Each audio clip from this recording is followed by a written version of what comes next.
You'll hear me talking a lot about the lunch money budget, and that's greatly advantaged at the moment by interest rates.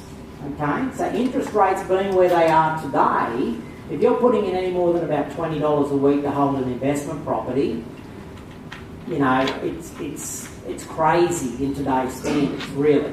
Because interest rates won't stay this low forever. Interest rates will go back up to 7 or 8% and so forth, and I think we've still got some comfortable years ahead of us as it adjusts itself back out.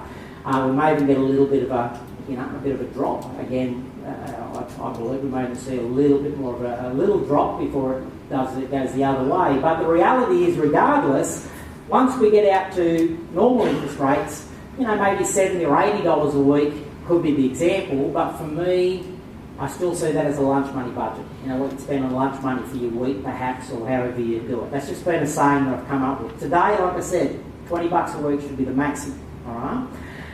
I want to show you where most people get it wrong. All right, because this is the setup to how most people get this scenario wrong.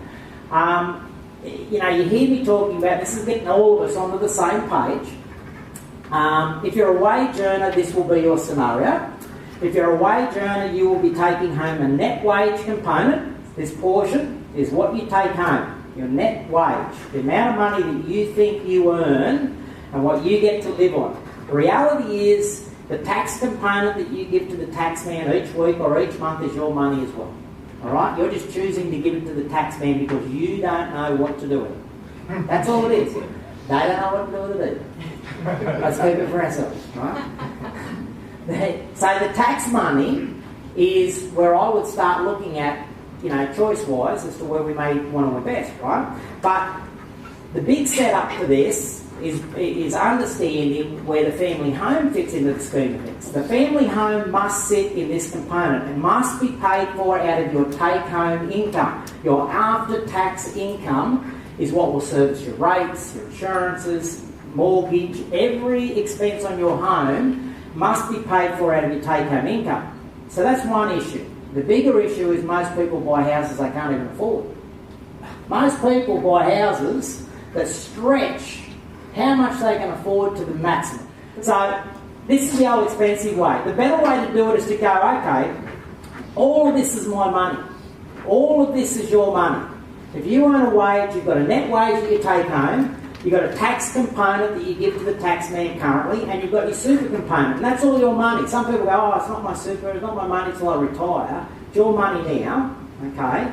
More people are becoming aware of this. But it's these two areas that I would encourage you to have a look at. And when you buy an investment property, I would encourage you to be using this area as effectively as possible. And I will guarantee you that 90% of you in the room today would go, I don't even know if we can afford to own an investment property. And then when they know how to do this, they go, geez, I can actually buy 2 or 3 investment properties.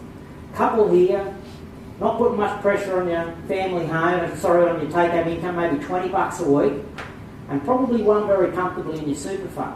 You may use $2 to set up those 3 properties. The cash flow to own all 3 of those properties might be $14 a week or something like that. But it is so foreign to most people that they have no idea it's even possible. And we're doing hundreds of these, hundreds and hundreds. The people in the room that come through these rooms are the ones that decide I'm going to follow this model. Within the first year alone, 72% of those people own at least one lunch money property, at least one. Right?